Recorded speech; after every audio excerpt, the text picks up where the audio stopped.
Welcome to Planet Poetry, the podcast for poets and poetry lovers. My name's Peter Kenny. And I'm Robin Houghton. In each episode, we interview a poet and ask them to share some of their work. Today, Peter is in conversation with Will Harris, talking about his collections Rendang and Brother Poem. If that wasn't enough, we share work from Mark Fiddes, Tess Joly, Judith Shaw, and St. John of the Cross, in a new translation by Martha Sprackland. Oh, that's an excellent mixed bag we've got coming up there, haven't we? And before all that, let's hear what Will Harris had to say to Peter. Will Harris is a London-based writer who has won the Forward Prize for Best First Collection and has been shortlisted for the T.S. Eliot Prize. In this interview, we talk about his two poetry books, Rendang, published in 2020, and Brother Poem, published 2023, both from Grantor in the UK and Wesleyan University Press in the US. Will Harris, welcome to Planet Poetry. Hi Peter, thanks for having me. I'm absolutely delighted you agreed to join us today. We're going to talk about your two books, Rendang and Brother Poem. Where in the world are you before we begin? We always like to locate people on Planet Poetry. Yeah, I love the idea that I'm communicating with Planet Poetry. My voice is being beamed there. I am beaming from Haringey in North London. You seem to be up in a kind of high part of the building. Yeah, I am. Velux window action going on there. Yeah. Yeah, it might actually get quite hot, in which case I'll have to open this window. And also we have a kind of weird fly infestation. Every time I open the window, about 3 flies just zoom in like fighter jets. I'm going to ask you to plunge into one of the more approachable poems in your first collection, Rendang, which was published 2020, wasn't it, Will? Yeah, that's right. It came out about a month before the pandemic. Great timing. Yeah. Kind of. In some ways, it was lucky timing. I got to have an in-person launch and celebrate with friends and family before not seeing them again for 5 months. This is actually the oldest poem in the book, Mother Country. I wrote this when I was maybe 19 or 20, just after I got back from visiting family in Indonesia. As a result, it's also the poem I've often been most embarrassed about, but, you know. Mother Country. The shades open for landing. I see the pandan-leafed interior expanding towards the edge of a relieved horizon. Down along the banks of the Ciliwung, a slums I had forgotten. The river like a loosely sutured wound. As we begin our descent into the black smog of an emerging power, I make out the tin shacks, the stalls selling juices, the red-tiled colonial barracks, the new mall. It is raining profusely. After years of her urging me to go, me holding back, I have no more excuses. But I like the way that sort of flying back to this kind of special place in terms of your mother's identity. It's like the forgotten slums and the black smog of an emerging power. You know, we're not romanticising this kind of connection.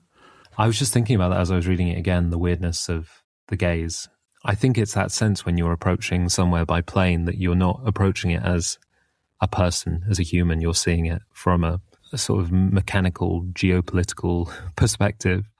And you don't see people, you see, industry, you see urban sprawl. And it's weird to approach a country like that you also have this very intimate relationship with, in my case, through my mum. Like my mum for me is Indonesia. So there is that, like, the gaze of the other, the colonial gaze, I think, is in that poem. And it's irretrievably part of how I see Indonesia because I didn't grow up there. I grew up in London. We're talking about mother country, but there's also this idea of the mother tongue and so on. Yeah. Do you speak your mother tongue? Yeah, I have a bit. Indonesian is a very old language, but it then developed or was systematized as a trading language when the whole of that region, including Malaysia, was part of the Dutch East Indies. It's in some ways a very simple language. There's no past or future tense. The plural is just repeating a word. So if you want to say bananas, you say pisang pisang. Or if you want to say people, you say orang orang. So orangutan is in Indonesian, Yeah. which means person of the jungle. But it means there are lots of dialect variations as well as all the different languages because it's a region of like hundreds of islands. The book's title, Rendang, which of course I had to look up, which is it actually sounds really delicious, a kind of slow-cooked, dry, spiced meat dish. I read too that rendang, as the word is referring to the slowness of the cooking. You know what? I mean, I know it's slow cooked. I should probably know that. I don't know the meaning of the word itself. To me, it's just the dish. It made me harbour all these romantic notions of you slowly cooking up this collection, you know. The title was a funny choice. I was really maybe too aware of the expectations put on first collections, and particularly first collections by non-white poets in the UK, and the associations with food that you often have as like an exotic poet. So I was trying to forestall them by forefronting this very popular food stuff, which is as associated with Indonesian culture as fish and chips is with the UK. It also is meant to link to this concrete poem on the first page, which is loads of words beginning rend. The notion of rending and sort of tearing apart or parting seems to be one of the spices in this broth, as it were. And rend is also an antonym, so it contains two opposite meanings. I'm just trying to think of a way to talk about this that doesn't sound too pretentious. Go for it. Go for it. Okay. Well, it's sort of a post-structuralist joke, like a joke on the arbitrariness of the sign and the way in which that relates to race, in that race is often an arbitrary sign as well, or what Stuart Hall calls a floating signifier. So you have all these words that begin rend, and you kind of read all this stuff into them, read these links, but often there isn't a link, or not an etymological link, not a true link. There's a homophonic link. There's a link in sound. And race is often like that. You know, a lot of people, in my case, this is like the East Asian experience, you get lumped together with billions of people. Within those superficial visual similarities, there's a huge difference culturally. I mean, even within Indonesia, that's a really good example of how much difference there is across the islands, within the cities. So that poem with the words beginning rend is meant to set up as a statement for the project of the book. I don't think anyone would have necessarily got that, but hopefully, you know, it's there on the back of people's minds. It's the destiny of many post-structuralist jokes. Yeah. Let's move on to another poem called From the Other Side of Shooter's Hill. Thank you for choosing this one as well. This is also one of the oldest poems. I wrote this one when I was about 25, and I was doing a lot of tutoring. I was travelling across London to all these far-flung places to help kids revise for their GCSEs. And that's how I discovered far-flung places like Shooter's Hill, which I'd never been to, which is an amazing place near Blackheath, where Dick Turpin fled London, where they used to have the big gallows, and it's pretty haunted, or it felt haunted to me. From the other side of Shooter's Hill, you saw an ambulance speed past a row of stationary cars. Though at a distance you couldn't hear the siren, and it looked to be moving slowly, like a police car in a silent film, driving slowly so as to appear at a normal speed in playback. And you thought you saw the Keystone Cops crowded into a single car, chugging along the road to your little niece's birthday party, where they would fall over themselves in a heap at her doorstep, and you started crying. And when you arrived at my flat, you told me about the ambulance and the Keystone Cops and started crying again. I did too, and I asked if everything was okay. Yes, everything's okay, you said, suddenly embarrassed. But wait, why am I telling you this? Don't you dare think about using me in a poem, making me into some sad female cipher, my life a series of symbolic events. The ambulance representing mortality, my niece, I don't know, a hysterical desire for kids. Hey, I said. What about the Keystone Cops? How do they fit in? If I say this in a poem, it isn't to defer responsibility, but because I reject the possibility of narrating any life other than my own. I need a voice capacious enough to be both me and not me, while always clearly being me. Fine, you said, pouring us a cup of black tea. Once, I said, changing tack, I was given a pellet gun for my birthday, and without my knowing, a friend started aiming it at passers-by, or, he claimed, at pigeons, into a neighbour called the police. In his defence, he asked how anyone could mistake the puck of a pellet gun for that of a real gun. He sounds like a real jerk, you said. starting to relax, to laugh. You told me about a recent dream in which you were trapped in a silent film, your every movement seen as slapstick, no one able to hear you scream. Maybe we should watch some Percy Stowe, I said, and put on How to Stop a Motor Car, a minute-long silent film featuring a car that slices a policeman in two before bouncing off another man's butt. Hilarious, right? But it's Stowe's 1908 version of The Tempest that's his masterpiece. He has Ariel, freed from the bole of an oak tree, do a curtsy. She's just a child. And scare off Caliban by turning into a monkey. How great is that? But the cast, you said, who are they? A bunch of Edwardian amateur actors and enthusiasts. The girl who plays Ariel might even have been the daughter of one. She must be dead, you said. Obviously, I replied. But by this stage in the evening I was tired, my lips moving slowly. And though I could see you were in distress, it was like the ambulance you saw moving slowly, silently across the other side of Shooter's Hill. I do want children, you said. But not yet. Not in this world. In playback, I knew, not only would we appear to be talking comically fast, but it would be impossible to tell who was speaking. This is one of these poems of yours that I feel like I need to write the thesis about. To me, there seems a sense of uneasiness and a kind of thread of something having gone horribly wrong. And in this one thread of the poem, we see somebody you know, a friend perhaps, arriving, having been upset by an ambulance. And we end with the possibility of having or not having children. But in between, wow, there's so many things that are designed to trip us up in a way. So, for example, the intruding image of the Keystone Cops. You have this idea of the you of the character that you're talking to, this woman, resisting becoming a character in the poem. And then you get to this declaration in it, say, I reject the possibility of narrating another life other than my own. Am I right in sort of detecting a wariness and suspiciousness about the medium that you're being so brilliant in? And I think that's why this poem felt like a real breakthrough for me when I wrote it. And it's the template for a lot of other poems in the book, particularly in Rendang, and maybe a little bit in Brother Poem.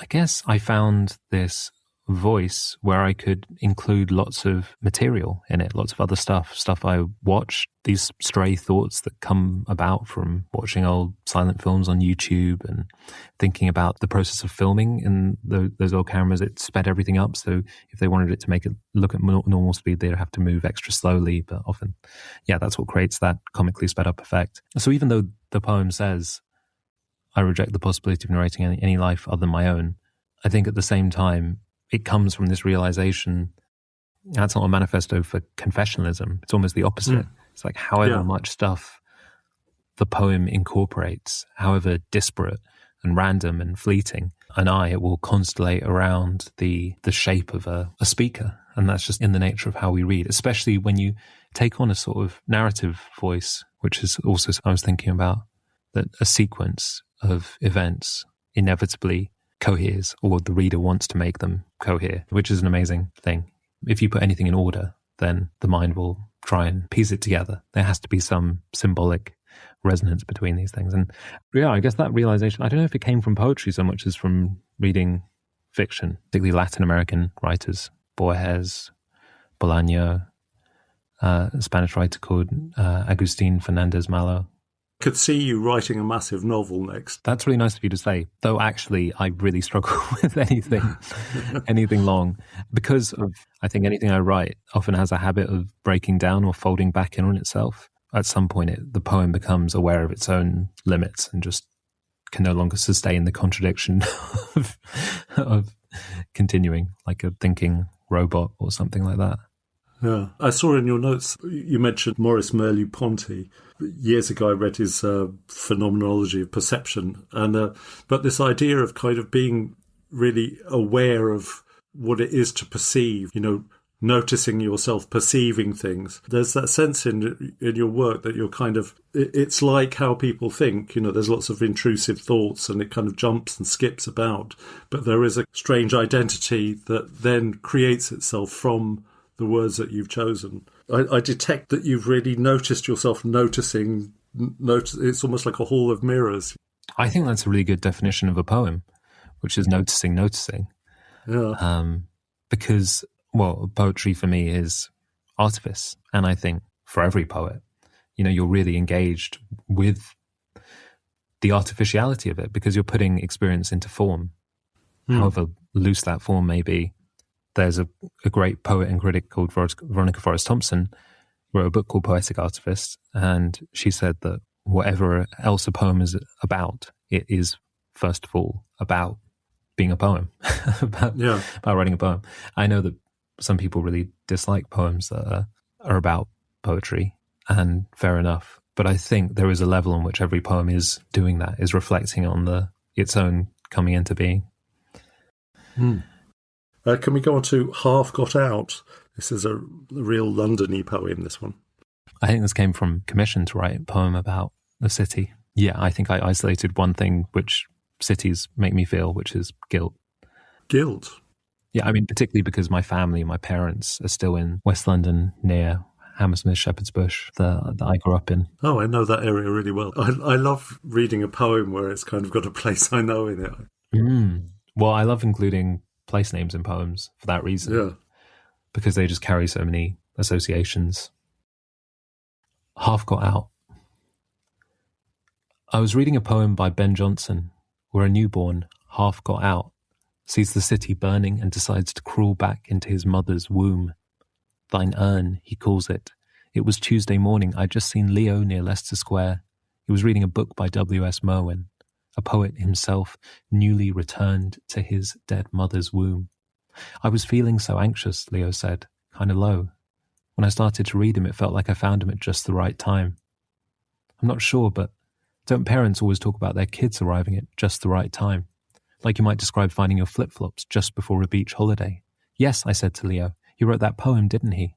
The sad dad one that starts, my friend says I was not a good son, you understand? I say, yes, I understand. He says, I did not go to see my parents very often, you know. And I say, yes, I know.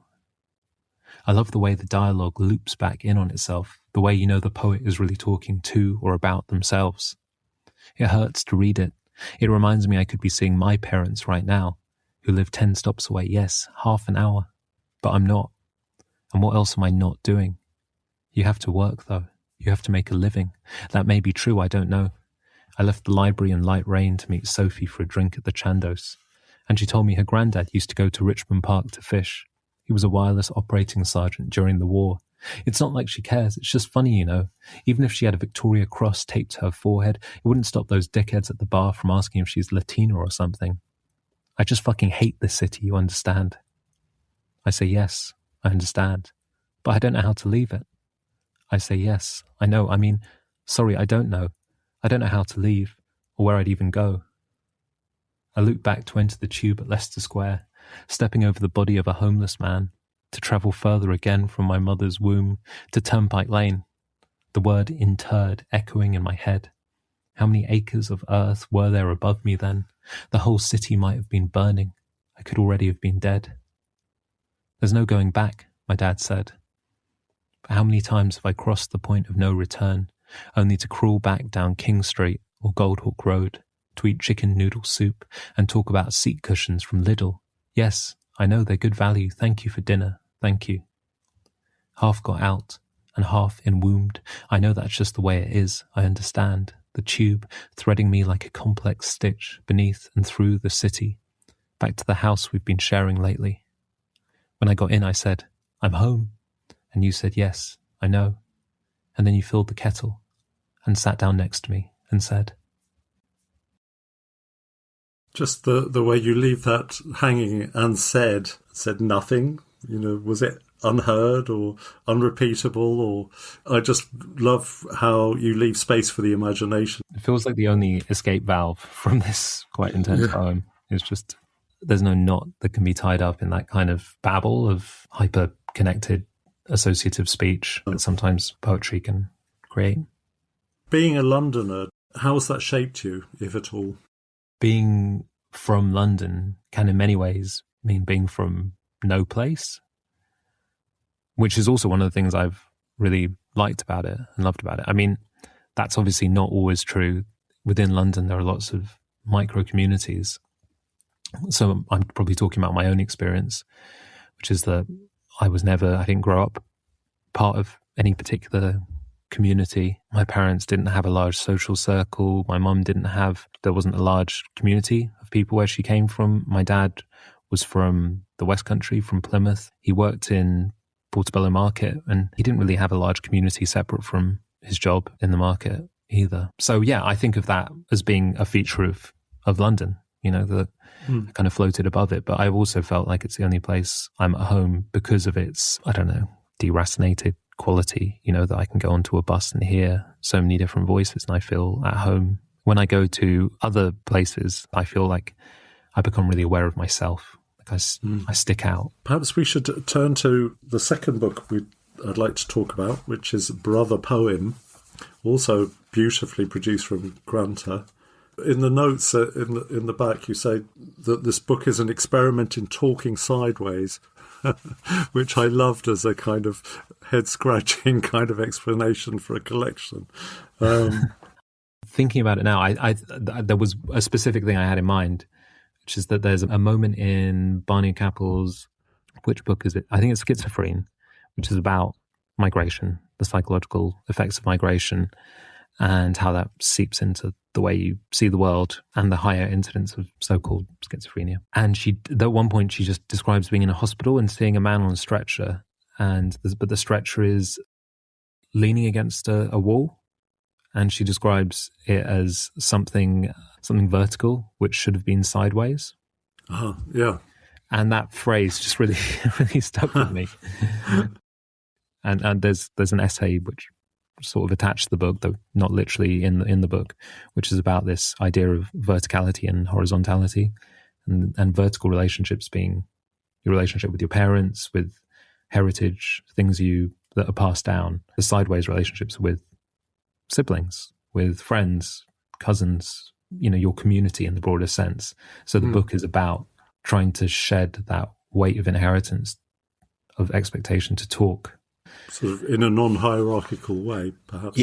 Yeah, exactly. Yeah. Exactly. Cuttlefish. We were sitting on the floor.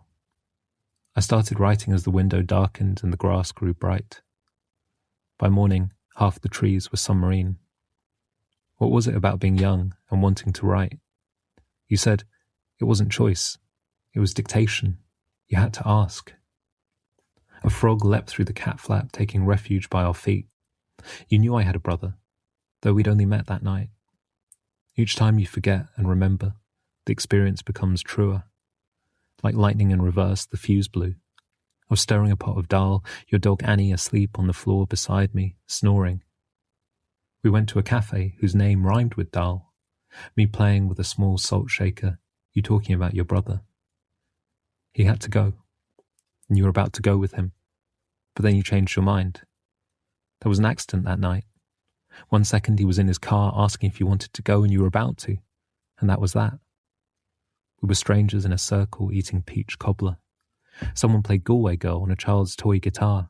It's me, you screamed, because you used to live on Grafton Street in Boston. Too late to leave and raining now.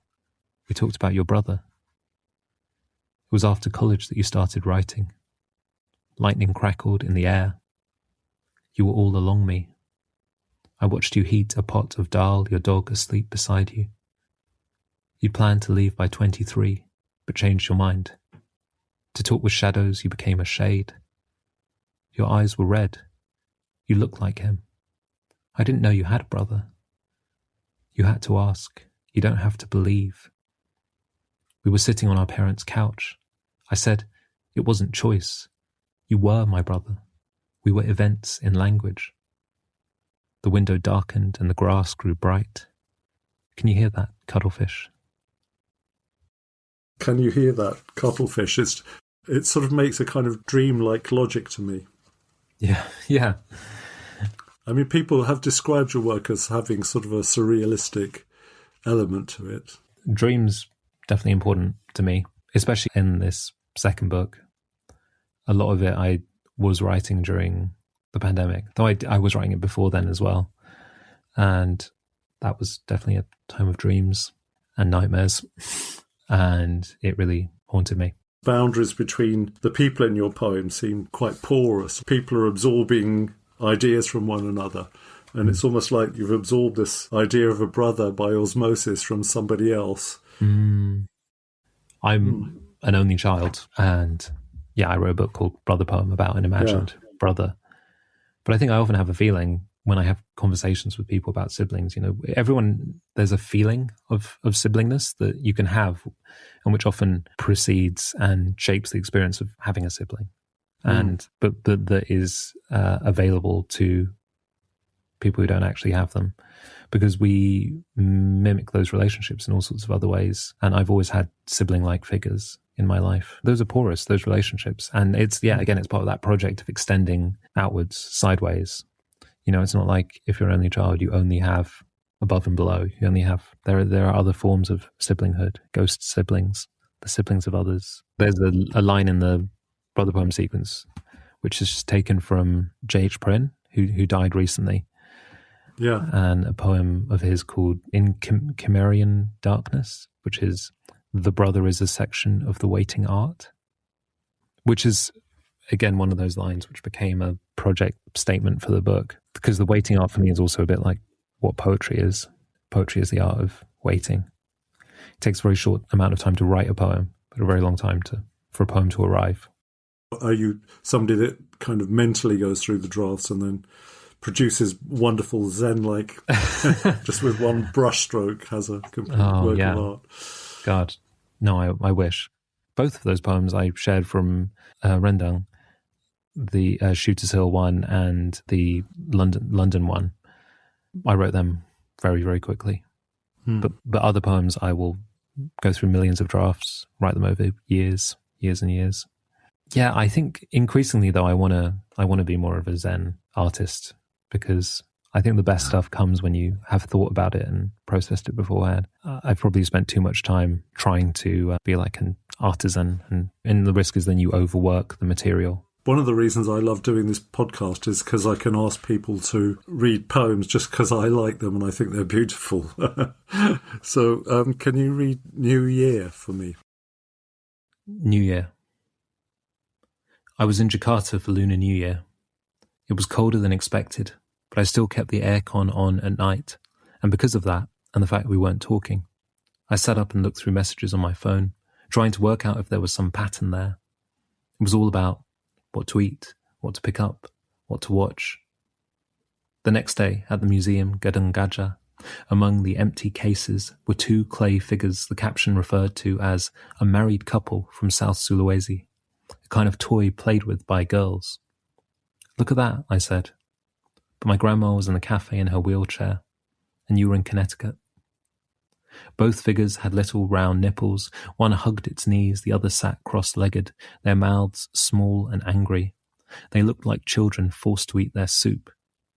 I thought of the opening of the Turin horse, the narrator describing how Nietzsche saw a horse being flogged and flung his arms round the horse's neck, sobbing and sobbing, till a neighbour took him home, where he lay in bed for 2 days before uttering his final words.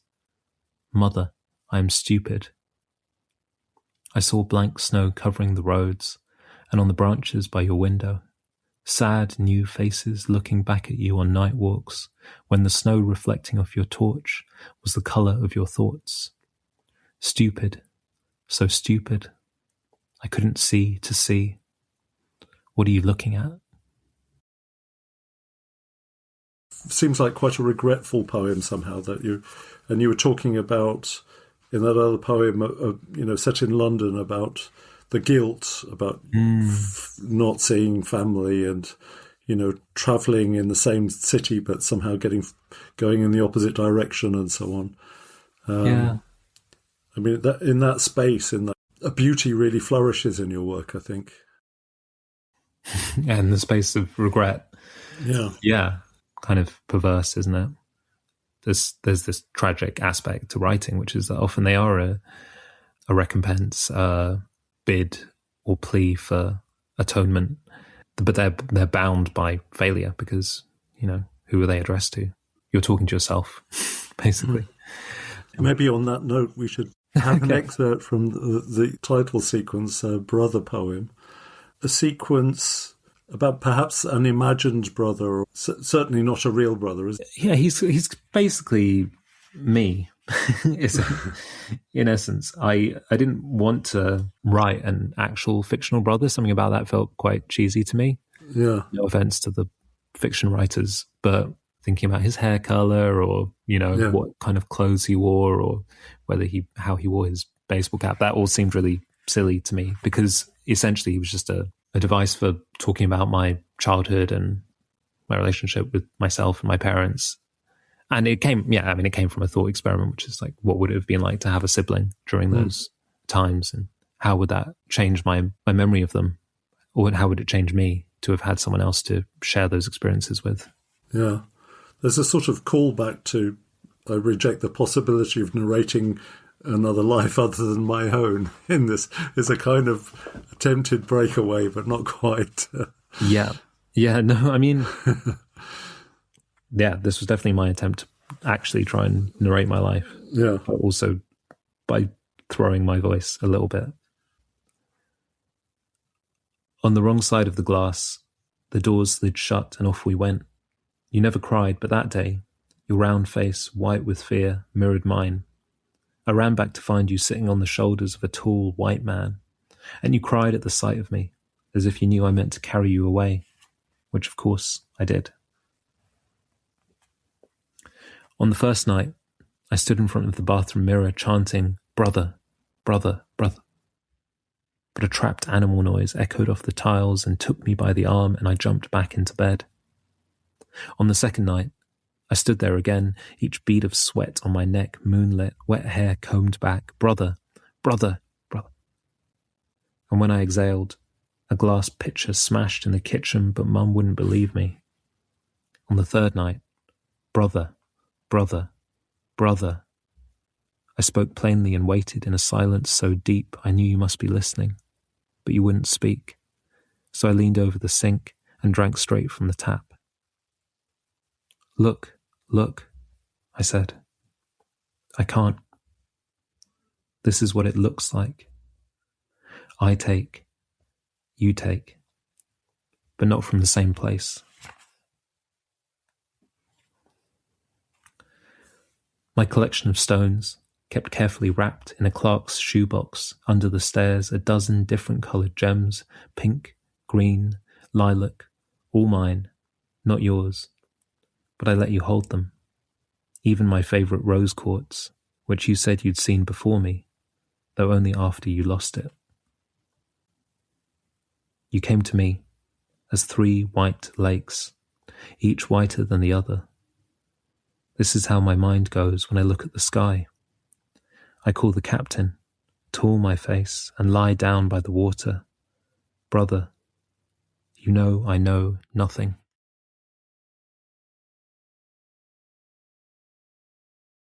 One day, we saw a man singing outside his front door. "No," said Mum. "He doesn't live there. That's where his mum lived when she was alive. That's why he's singing there."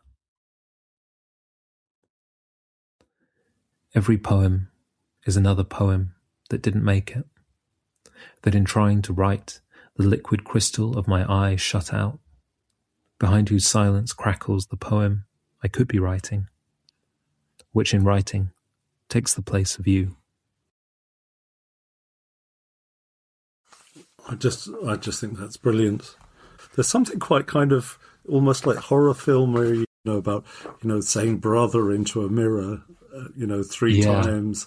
Yeah, in a way that is true of poetry, but wouldn't have felt true if I'd done it as a story, as fiction. It felt somehow wrong to be calling this brother into life, to be invoking it, like I was crossing the wires or doing some sort of horror thing, calling this figure from the beyond who I shouldn't tempt into this realm. Sort of collection of stones. You're thinking through the business of having a sibling with you, that's kind of potentially going to mess with your stuff, which is the experience of many people with siblings. Imaginary brother even likes the same rose quartz as you do. I did have a collection of stones. At one point, I really wanted to be a geologist. I think it probably says something about my psychology, but I was like, stones are great. I want to learn everything about stones, to know all that will be it. And I had a little book of stones. I had a little collection of them. Yeah. It would have been good to have a brother, I think, or a sibling, just to disrupt that. So in the way the sequence is about that, just introducing this disruptive force to my slightly obsessive way of thinking. Yeah. This couple of lines, every poem is another poem that didn't make it. It's almost like you're thinking about a brother that didn't make it. I don't know if it occurred to me when I wrote it, but that particular line it's literally what the sequence is about. Because my mum did talk to me a few times when I was little about a miscarriage she'd had before me, quite like late term miscarriage. So I did have this image of a brother, who wasn't, and of me being, would I have existed if this, and you think, and I have. There's a child's way of thinking about that as well, of substitution, a bit of like a horror film thing, that in some world this other brother exists and you've just supplanted him in this one. And every poem is another poem that didn't make it. Your existence is predicated on someone else's non-existence. Will Harris, it's been an absolute delight talking to you, so thank you for coming on Planet Poetry. I urge everyone to storm out and buy these 2 books if you haven't already. Thank you, Peter. Yeah, thank you for your really generous questions and asking me to read those poems. I'm really grateful.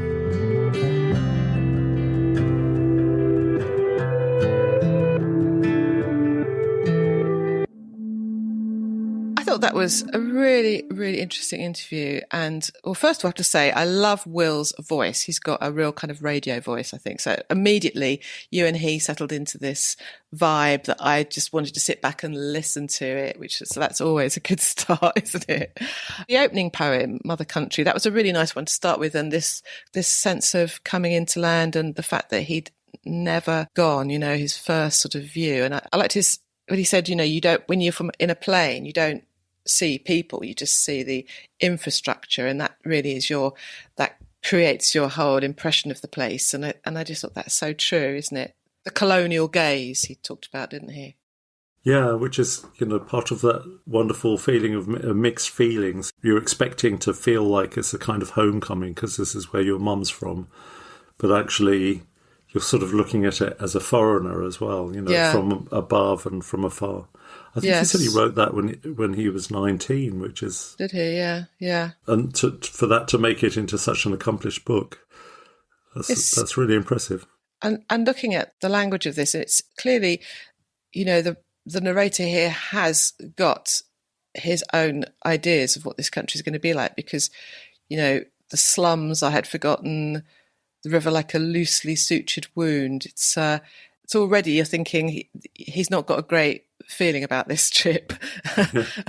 And the red tiled colonial barracks, so it's a knowing gaze. It's not a kind of woo, I've never seen this place before, this kind of sense of wonder. It's like this is it, I have no more excuses.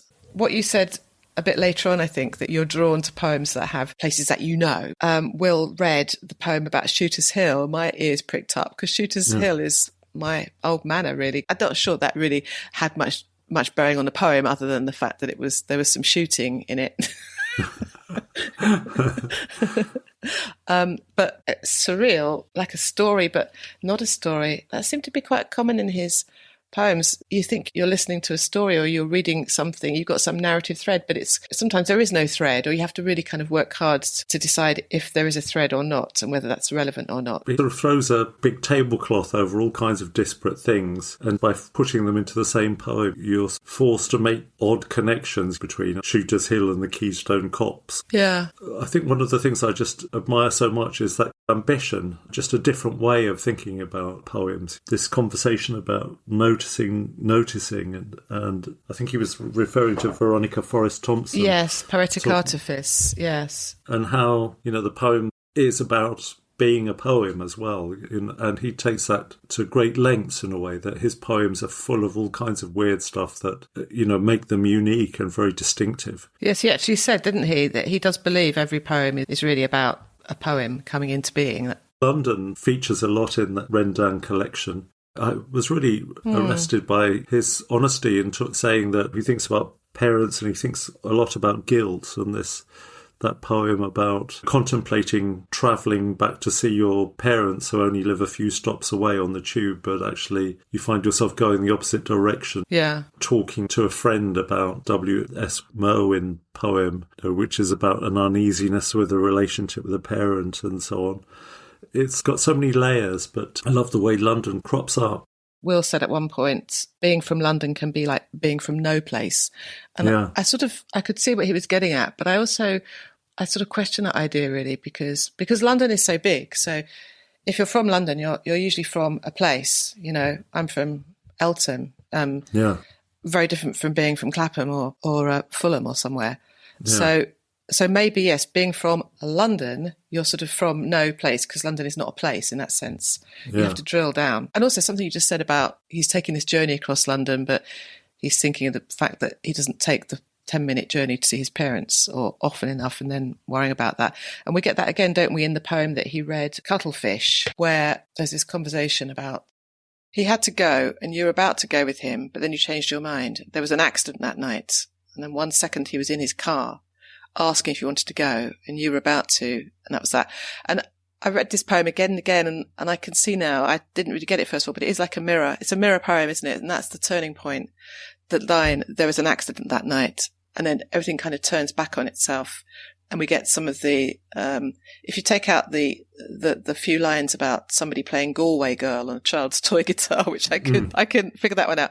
But we go back to, in the last two stanzas, exactly what he said in the first two stanzas, but something slightly different about it and weird. But I really liked that. I really liked that poem. He wrote this about an experience he had while being in the US for a bit. Right. But somebody called him Cuttlefish and it just kind of struck him and stayed with him. And he sort of ended up years later writing a poem about it. I wonder, did he talk about why he got called Cuttlefish by this person? Well, I was thinking, that's an extraordinary name, isn't it? And so I looked up Cuttlefish and I've actually got some very interesting little factoids about cuttlefish. Would you like to hear a couple, Peter? Well, why not? Well, a cuttlefish is very similar to an octopus or a squid. It's the same kind of class of slimy mollusk type creatures. And like those... That's cephalopods, I think. You might be right. Yes, cephalopods. Well done. And like the rest of them, they're pretty brainy and they can do all kinds of amazing stuff. Apparently, they are the best masters of disguise in the ocean. They can alter their skin's colour, pattern, and even its texture in 200 milliseconds. Wow. That's faster than the blink of an eye. And the males are known to change their skin to mimic the appearance of a female, to sneak past larger dominant males and mates. How about that? Cheeky. So, and they have good survival tactic. They've demonstrated the ability to count and exert self-control. For example, delaying a small meal for the promise of a larger one. I'm not quite sure how that was communicated. That, hang on, mate, there's a bigger one coming in a minute. Oh, okay, fine. I thought that poem New Year was just sad and beautiful about being Jakarta for a Lunar New Year. Again, tinged with regret about connections with mothers and so on. Yes, they look like children forced to eat their soup. And then at the end, there's this boy who tried to save the horse, and then his last words were, "Mother, I am stupid." I love those connections that he makes that are unexpected, and sometimes they're almost overreaches, and there is a sort of jump in a record feel about it. But when it works, it just works extremely well, I think. Yes, I agree. There's nothing here that maybe reminded me of anyone else. It felt actually like a unique voice, and one doesn't often think that. Do you agree? No, I do, and I think that's why he's being published by Granta and so on, because they've seen a real originality and kind of freshness and alacrity of thought in what he's doing. His second book, Brother, I got him to read an excerpt out, which seemed to carry the nub of what the poem was about, really. And this thought about every poem is another poem that didn't make it. Yes. And that sort of actually tying to his mother losing a child before Will was born. Yes. And this idea that his presence in the world is conditional on somebody else's absence. I think it's a tremendously sad and difficult thought. And while he's quite a cerebral writer, that there is a real emotional charge to this as well. And I think that really comes to the fore in this brother sequence. It's kind of interspersed with sort of images as well, which I neglected to mention when I was talking to him. But some of them are, redolent of childhood and kind of have that suggestion of a brother, a table with two chairs side by side. Tunis, yeah. And a games console TV type set with two leads, coming out, suggesting maybe two people would be playing the same game. Interesting images that actually support but don't get in the way of the poems, but just add another dimension. They're exquisitely chosen, I think. So a worthy final live interview for our 6th season. I loved talking to Will, and he was actually a lovely bloke as well, which always helps.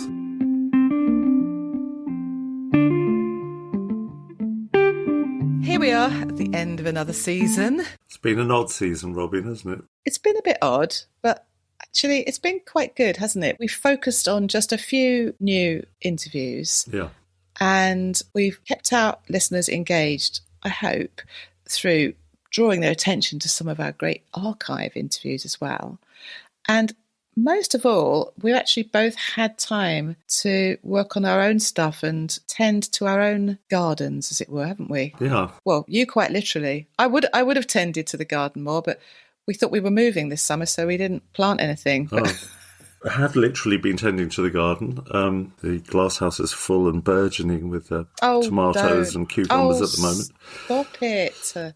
I've been working on this full collection for about 5 years, and I've whipped it finally into shape now, and I've sent it off to the first unsuspecting editor.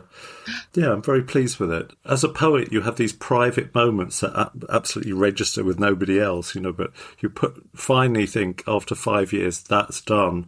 And there's no one to say it to, and there's no evidence. It's just like something that's finished in your own head. Well, it's important to have moments like that, and I'm really pleased for you. Looking forward to seeing it in print. Well, yeah, one can only keep one's fingers crossed. Yeah, it's the whole thing I've been working on for ages, which is about the unreliability of memory.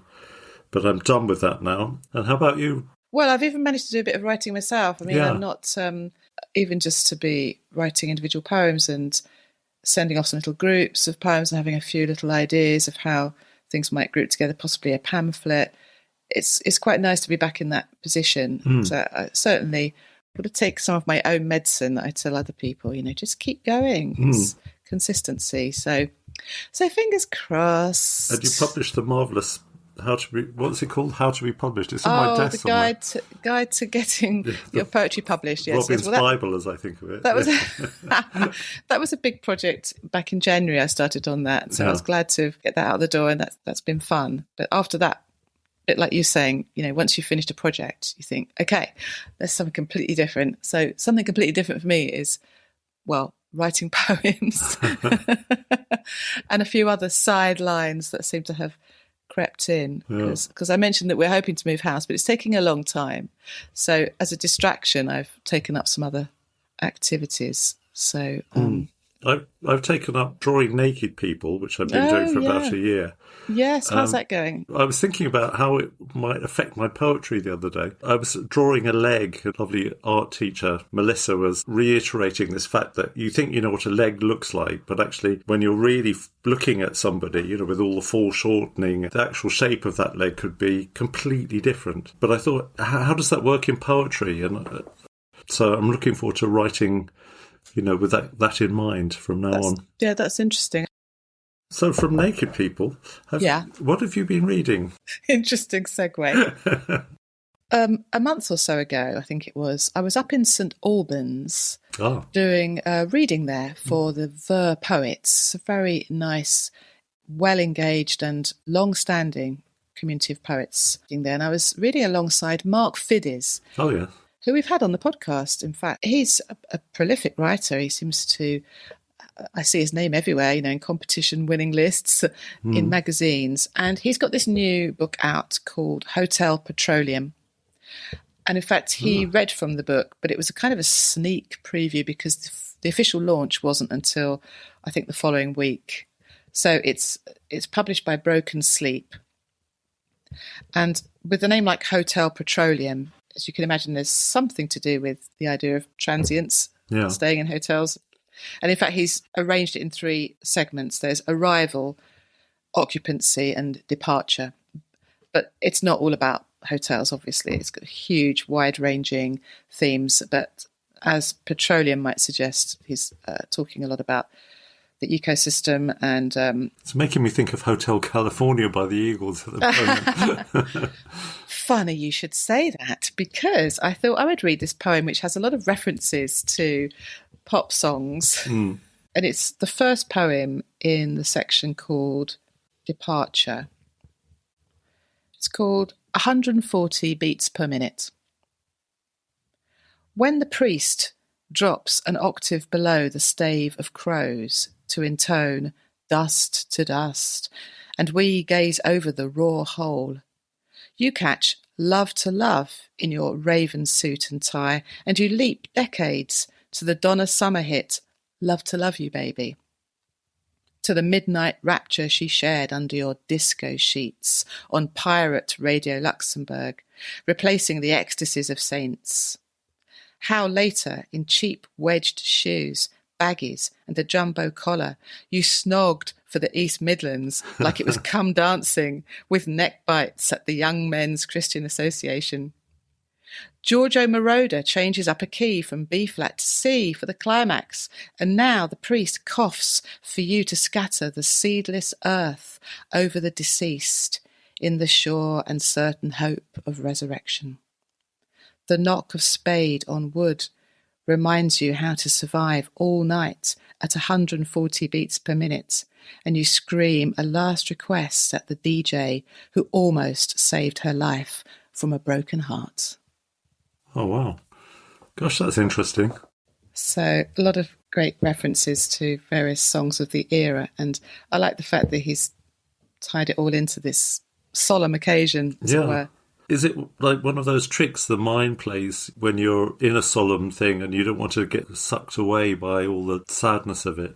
Yeah, maybe. So you're kind of making these connections, or even a kind of a coping mechanism, or just it's a bit like wanting to laugh at something terribly serious. Oh, God, it's that strange sort of sensation. I always have that at funerals, that thing of that I'm going to do something wildly inappropriate. Oh, really? Laugh. Yeah, I can't. I find it really stressful.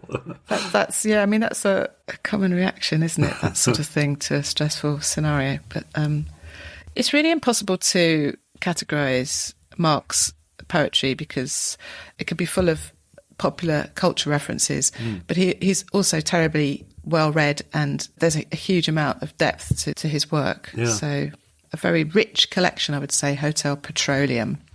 I went to a book launch last week in Brighton for Tess Jolly. Oh, yes. She was one of our first guests, wasn't she? Yeah, she was launching her new book, Intimate Architecture. Nice title. The poems she chose to read the other night were picking out a thread in this book about boundaries and crossing boundaries. And there's a lot of work in here about her children are growing up. There's a lovely poem in here called Tethers, for example, about camping in the back garden and with a child who wants to be in their own tent, but right next door to the sort of parents' tent. So just that slight edging away, but still kind of connected. Yeah.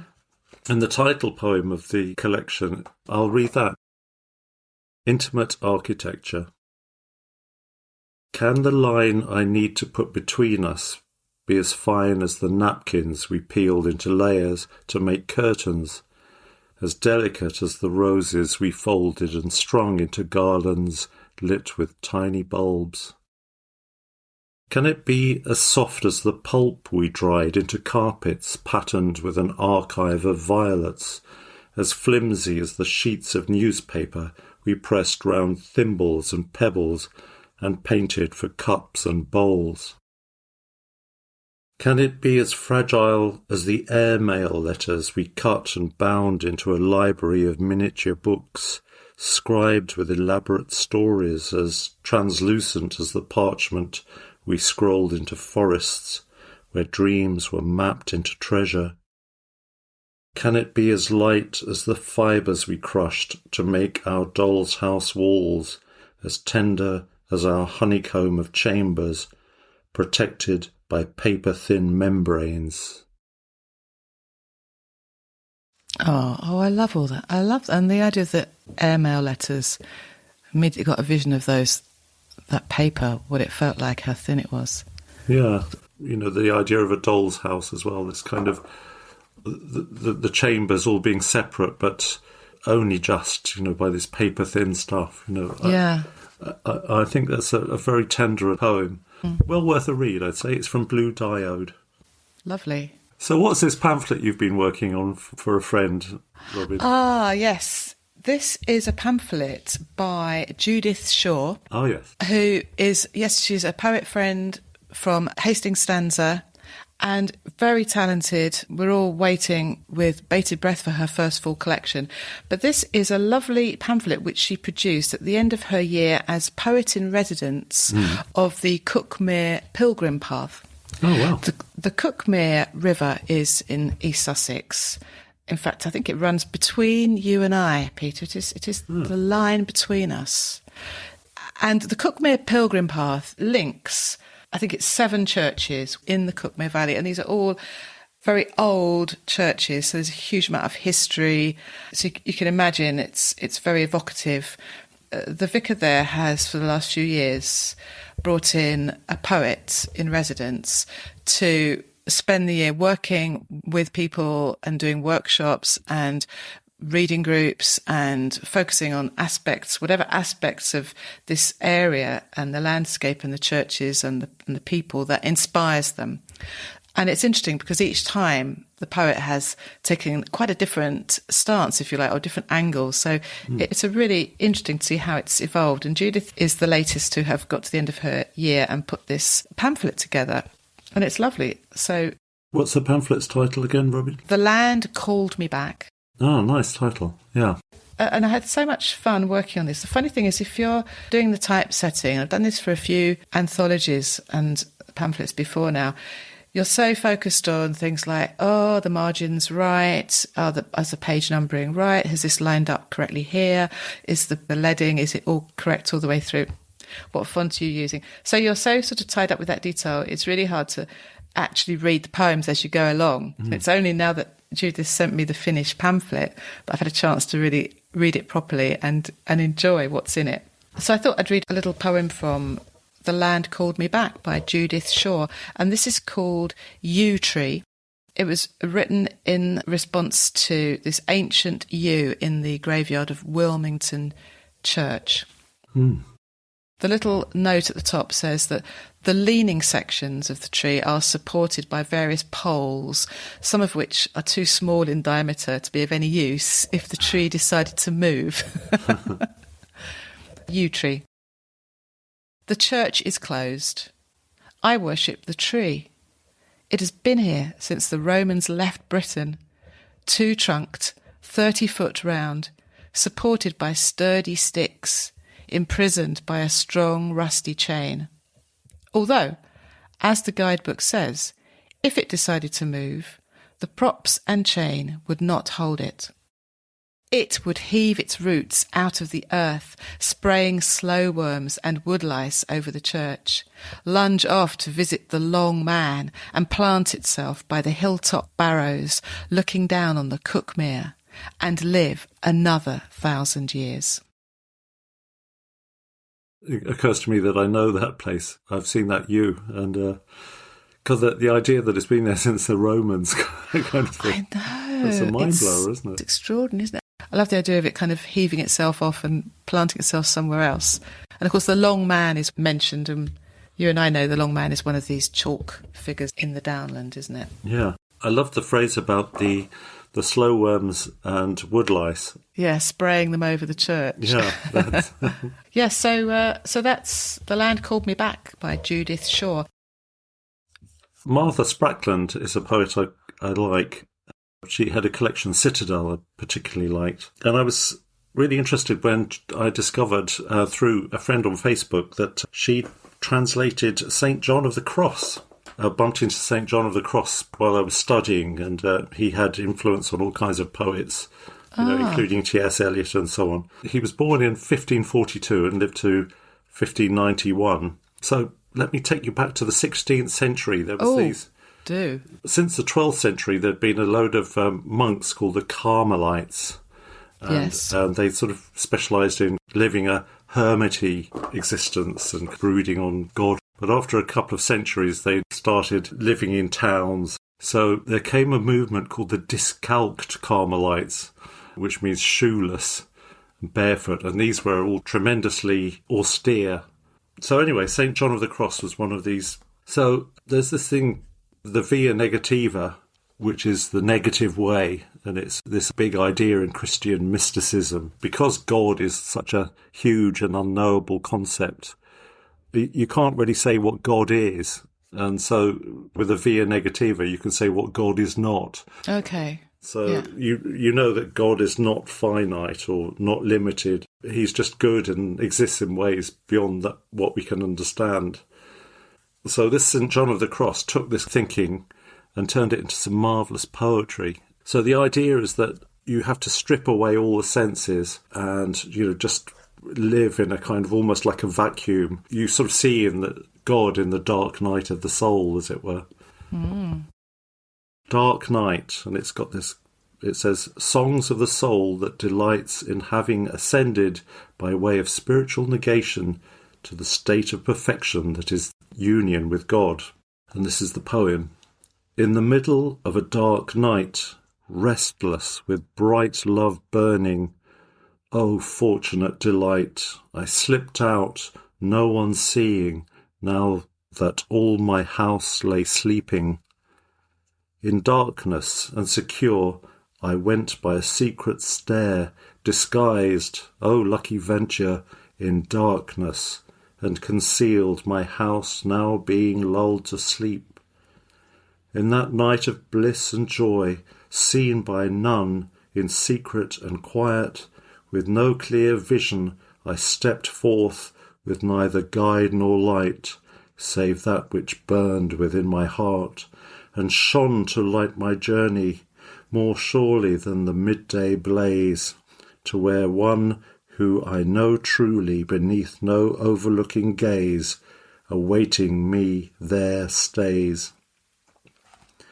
O shepherding night, O night, lovelier than ruddy morning, O dark night that entwined the beloved with his darling, lover to beloved now transforming, onto my flowering breast, tended and kept for him alone, he sank down into his rest. I gave him everything I owned, and sweet air from the fanning cedars flowed. The breeze over the parapet blew and moved his hair under my hand, and with his own calm touch he drew across my throat another wound, and all my senses were subdued. There I stayed, and there forgot, my cheek laid on my beloved fair, and all things ceased, and I was lost, and all my worldly doubt and care were sunk among the lilies there. Goodness. Really supercharged, like creeping out for some kind of liaison. Definitely. Like creeping out for a liaison with God, and opening himself in darkness to this lover-like God. Yeah, it's kind of that somewhat erotic. Reminds me of the Song of Solomon, some extracts of that are very, my beloved spake, and the tenderness of love and ecstasy, isn't it? Mm. The whole Via Negativa thing is that, you can't really describe these ecstasies of spiritual union and so on. He's describing something that's ineffable. So, yeah, it's a real curiosity, but I think it's influenced a lot of people. If you look at it with the mind of someone who doesn't believe in God, then you might sort of think, is it not just, the human mind eating itself? If you, it's like not having any connection with other humans, what can happen? People can become obsessed with the things that are going on in their own mind, and they take on their own weirdness. Yeah. It was definitely a thing there, wasn't it? Yeah. You said the life of the hermit. I'm thinking of like Julian of Norwich, in her cell, having these ecstatic visions. Yeah, it also arrives out of the sort of politics of these kind of religious factions. Kind of revolutionary group thinks the pre-existing Carmelites aren't quite austere enough. There's a kind of political tension in the world of this poet. Very interesting. So, yeah, as far as I can tell, the translation is very rigorous. In her introduction, first line of it is, "The poems of John of the Cross are notoriously thorny to translate." So it's a challenge. Yeah. Who's that published by? That's Penguin Classics.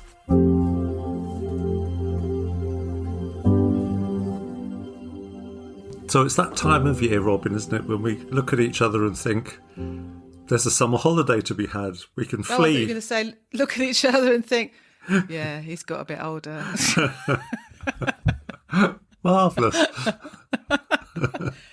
Sorry. Yes. So we look at each other and not think anything like that and think, yeah, it's time for a summer holiday. Get away for a bit of sunshine. Yeah, we don't get enough of that here, do we? Except this year, obviously. Yeah, for people listening to this out of context, yes, we've had about 2 months of solid heat waves and everyone is frazzled and the lawns are all the colour of digestive biscuits. But it could be worse. I mean, look what's going on over on the continent. They're having some terrible fires, aren't they? So Yeah. we haven't had it bad like that here. There's nothing for us to grumble about here. Yeah, really. Mustn't grumble, not in Blighty. So are you going away on a holiday, Robin? Yeah, beginning of September. Yeah, we're going back to Sicily for a lovely chilled week. How lovely. Actually, a bit longer than a week. So Yeah. looking forward to that. Stay away from that volcano, that's all I say. Oh, we're on the other side of the island, so we're nowhere near the volcano. And how about you? We're planning very soon a little sneaky getaway to France on the ferry. We live very close to New Haven, where we can just hop on a boat. So it's the end of our 6th season, which in itself is amazing, isn't it? Well, it is, yeah. We haven't killed each other or anything like that yet. No. We're still managing to get some great poets on, and more to come, I believe. Oh, yes. Season 7. Yeah, I feel good about season 7. So we'll be back in October, won't we, with Yes. someone new and exciting to interview. And who knows, one of us might have some good news to share. Well, on that bombshell, perhaps we need to wrap up there and then and thank our listeners once again for tuning in. Yes, thank you for lending us your ears. And for supporting the podcast with your donations on buymeacoffee.com/Planet Poetry. Yes. And to our regular supporters who support us there, we really appreciate you. Thank you. We do, yeah. See you in October. Yeah, have a good summer. See you in October.